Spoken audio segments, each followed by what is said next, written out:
arkadaşlar, Gülayala kanalına yeniden hoş geldiniz. Hepinizi sevgiyle selamlıyorum. Bu videomda sizlerle Özel Harekat Polisi'nin saçlarının yapımını göreceksiniz.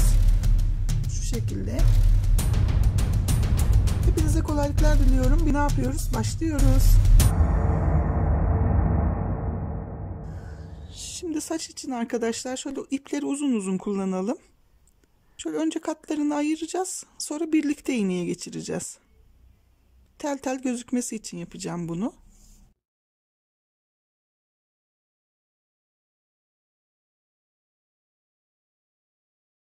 Şimdi bunları iğneme geçireceğim. Hepsini tekrar geçirdim. Buraya da bir düğüm. İsterseniz şu Kenan Bebek'te yaptığım gibi saçları öne doğru yapabilirsiniz. Normalde ben şu üst kısmını doldurmayacaktım. Ama altta kullandığım kahvenin tonundan ip saça yetmedi. Yani kalmadı. Öyle olunca farklı bir renk tonla, kahvenin tonuyla üzerinde kapatmak zorunda kaldım. Bunu da şimdi kapatmayacağım. Fakat yöntem olarak aynı başladım. Yani şu öndeki kaküllerden kısa kısa yapıp ondan sonra arkadan belli uzunluklarda yapıp en son ortadan da şöyle saçları çekerek yaptım. Bunu da size anlatacağım. İster bu şekilde yaparsınız, isterseniz ben şimdi bunda şu üst kısmı boş bırakmayı düşünüyorum. Düzgün durmazsa o Kenan Bebeğin kafasındaki gibi yapacağım.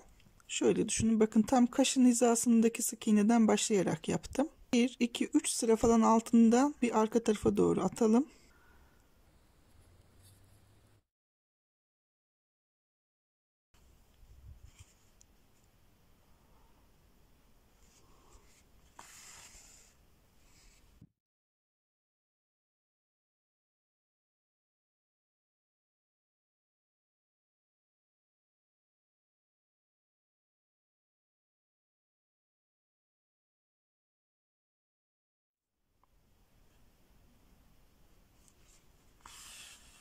Şimdi yukarıya çıkacağım arkadaşlar.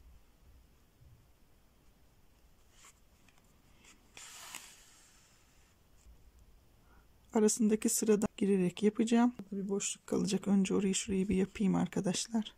Daha geriye doğru da çekebilirim ama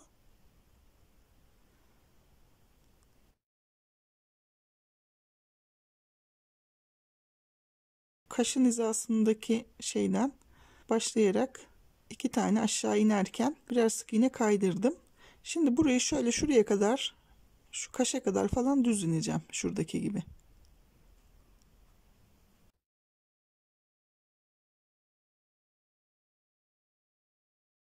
Şu bakın aradaki sık iğneye giriyorum dikkat ederseniz.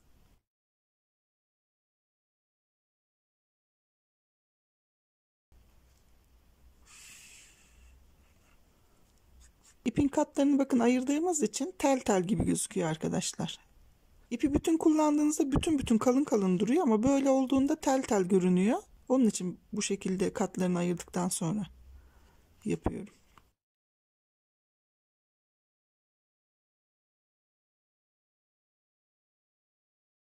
Şimdi şuradan kulağın şu yan kısmına, ortasına kadar geleceğim.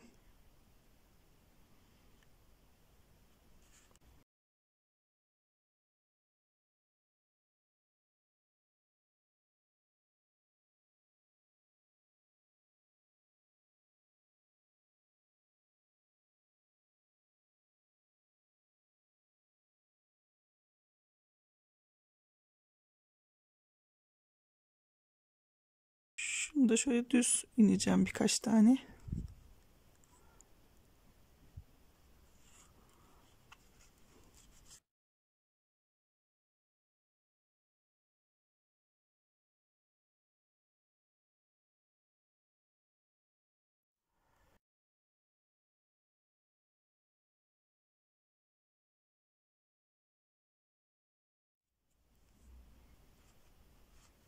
Yan tarafın şu kısımlarını daha sonra yaparız.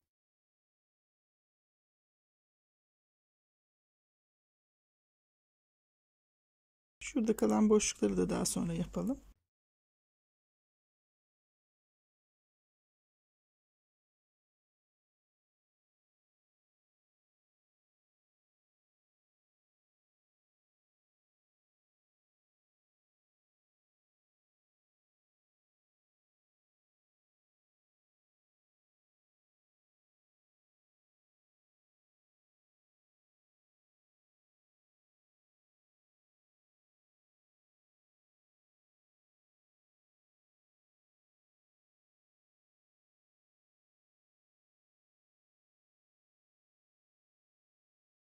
Yerlerden tekrar geçiyorum şöyle, çünkü boşlukları kapatmak için.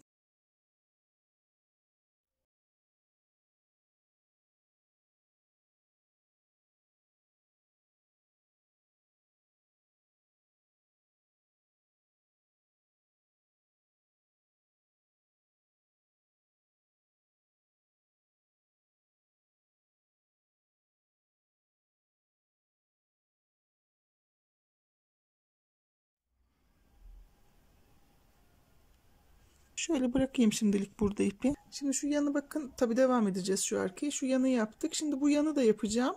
Buna benzer. Bakın şöyle yaptım. Diğeriyle benzer. Şu şekilde şimdilik bıraktım. Daha sonra yanlardan devam edeceğiz. Şuradan arkadan bir yerden girip şu ortayı yapacağım önce.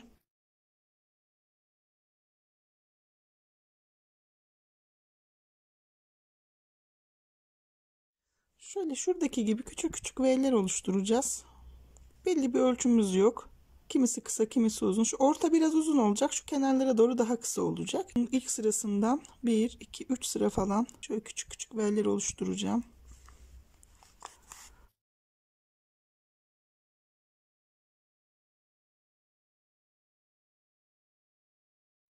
Çıkan elyafları alın mutlaka. Çünkü sonradan temizlemek daha zor oluyor.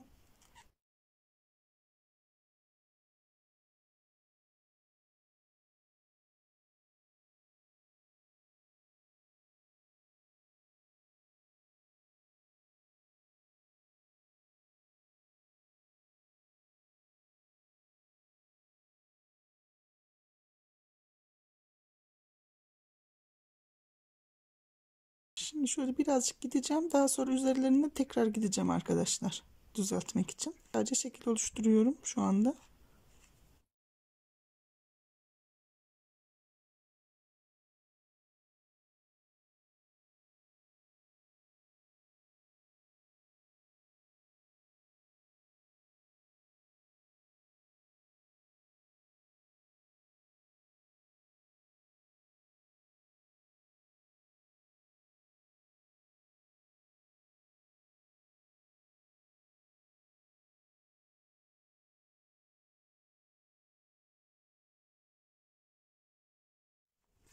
Bunları bakın daha kısa yaptım.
Daha kısa bakın yaptım. Bunlar birazcık daha ön taraf uzun. Şunlar da arada. Şimdi kafanın üst kısmına koyacak olursanız arkadaşlar, bunu şöyle yapmıştım ben. Şuradan bakın 1, 2, 3, 4 sıra falan yukarı çıktım. Hatta şöyle 5 sıra. Şuraları yaptıktan sonra bunları bunların üst kısımlarına ve aralara sokarak, yine aynı şekilde şöyle dağıtarak o sırayı yaptım. En üstte de şu tam ortadan hepsine böyle saçları bakın aralara sokarak, dikerek dağıttım. Şimdi bunu yapayım mı? Yapmak istemiyorum. Aslında onu da yapmayacaktım da arkadaşlar. O yanlışlıkla elimde az kalan bir kahverengiyle başlamışım. O yüzden saça yetmedi. Üzerini ben de başka bir kahverengiyle kapatmak zorunda kaldım. Dediğim gibi bakın şu sıradan Şöyle şunların aralarına doğru şöyle saçları dağıtıyorsunuz. Sıranın her yerinden. Zaten şu sayı daha az olduğu için. En sonunda da şu üst kısmından şöyle aralara sokturarak dağıtıyorsunuz saçı. Şöyle.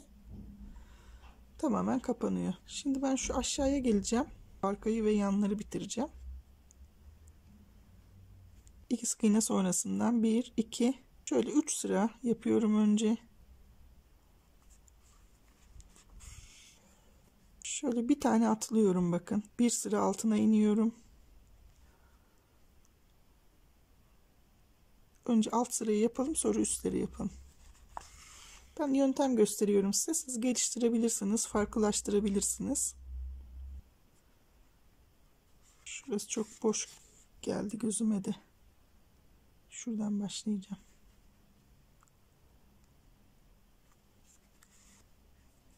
Saçı şu kulağın hizasında bırakacağım.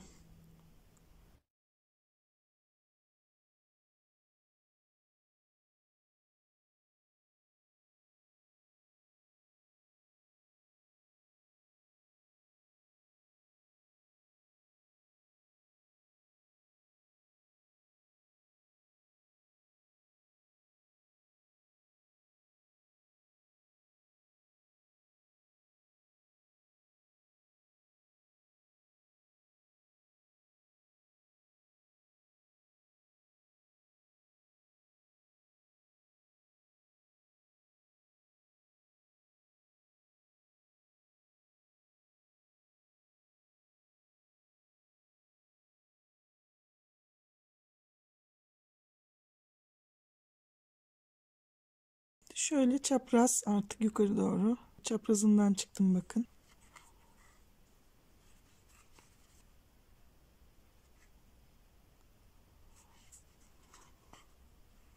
Önceki sık iğnesinden yine şöyle çapraz yapıyorum.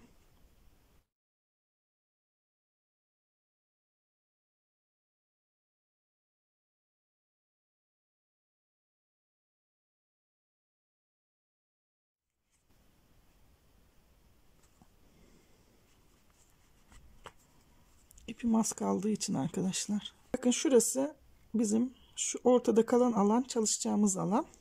Burası da sınırımız. Şimdi buraları dolduracağız arkadaşlar. Şimdi yeni ipimi taktım. Şunların aralarından çıkıyorum arkadaşlar. Uzun uzun nasıl isterseniz yukarıya doğru giderek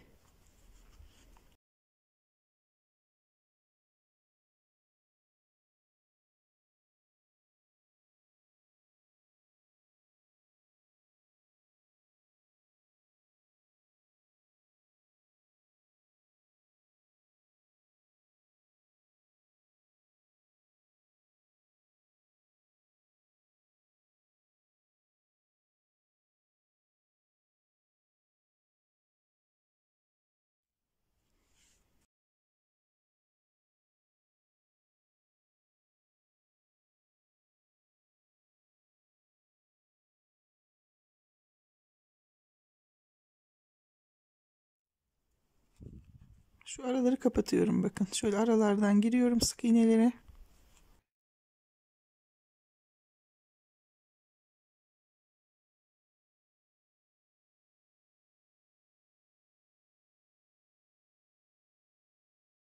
Şunları da V yapacağım arada arkadaşlar. Şu aralar kapansın diye küçük V'ler yapacağım.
Şöyle dikişler ata ata bu beyazları kapatarak daha kısa daha uzun. Çok uzun atmayın ama bu asker kafası gibi olduğu için kısa saç aslında daha kısa. Diğerini daha kısa atmıştım. Bunu birazcık daha uzun yaptım.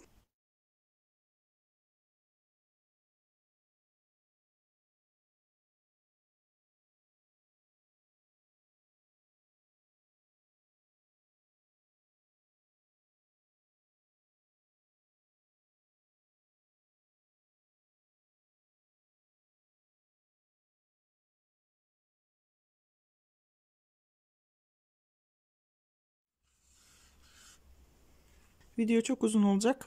Hızlandırırım ama gene de şimdi bu tarafı aşağı yukarı gördünüz nasıl yaptım. Bir bunun üst sık iğnesinden bir de bu yine aynı hizadaki sık iğnelerden şöyle girerek kısa ve uzun yapıyorum. Şuraya kadar yapayım. Sonra bir üst sırayı yapalım. Şöyle bakın yana kadar geldim. Şu yanları böyle hep yatay biraz yapıyorum. Şurada beyaz görünen kısımları şu aralara girerek kapatacağım.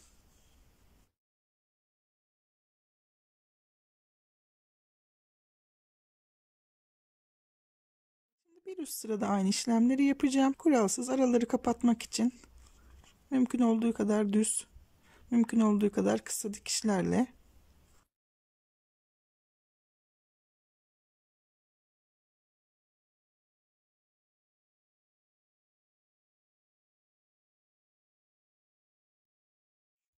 şurayı biraz kapattıktan sonra bakın şu yanların arasından girip şöyle verevine yine aynı şekilde yani şurası şöyle dümdüz kalmasın arkadaşlar.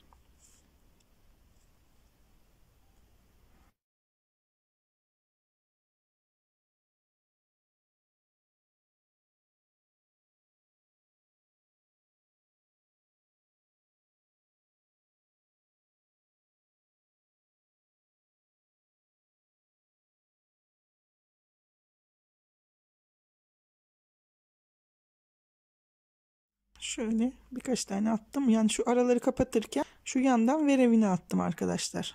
Birkaç tane şuraya kadar düz yaptıktan sonra o şekilde yapalım. Diğer tarafı da aynı şekilde yapacağım. Şuraları bakın böyle doldura doldura geldim artık. Şöyle az bir yerim kaldı. Orayı da birlikte yapalım. Şuranın hemen ilk sırasıyla arkadaşlar. Şu ilk sıradan sürekli aynı sıradan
Şimdi şöyle arkaları bakın bitirdim arkadaşlar. Bu şekilde.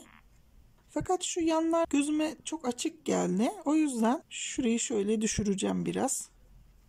Aynı şekilde bu tarafı da kapatacağım. Orası biraz beni rahatsız etti. Hoşuma gitmedi.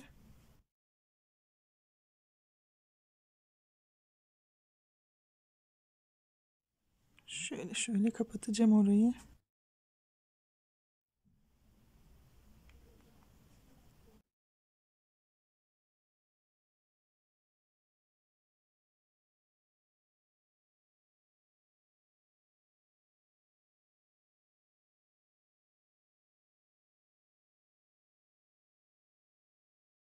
Hoşunuza gittiği yerden yapın. Ben yöntem size gösterdim arkadaşlar. Ben hani bu yöntemle yaptım. Çok zor bir yöntem değil ve bununla çok daha az ip gidiyor, onu söyleyeyim. Bu şekilde yapınca ip daha az gitti. Boşluklar var ya, oralara da böyle kısa kaküller atıyorum.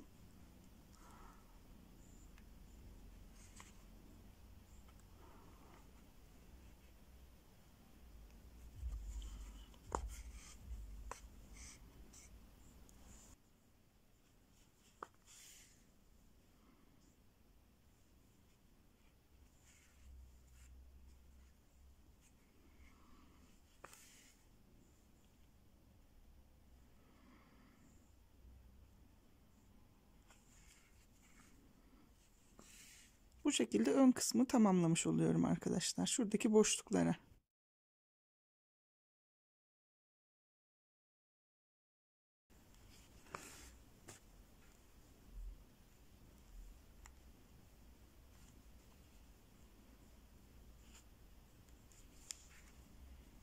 Şu şekilde daha güzel duracaktır.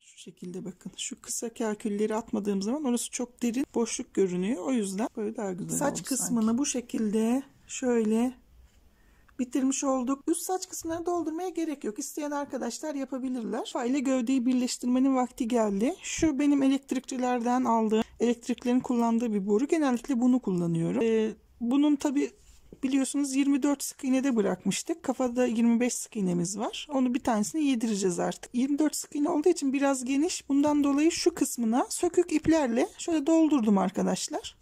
Parça parça olan iplerinizi bu şekilde buralarda değerlendirebilirsiniz. Şimdi şöyle yerleştiriyorum. Şöyle güzelce oturttum. Kafanın da şuradan şöyle ortadan bir boşluk açıyorum.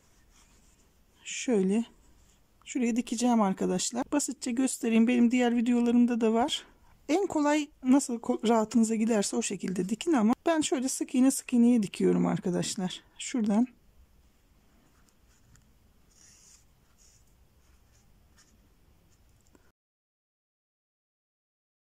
Bakın şöyle.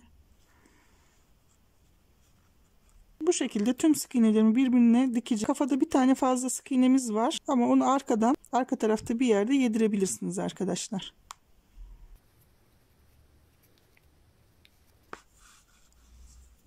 Bu şekilde kafayı birleştirelim.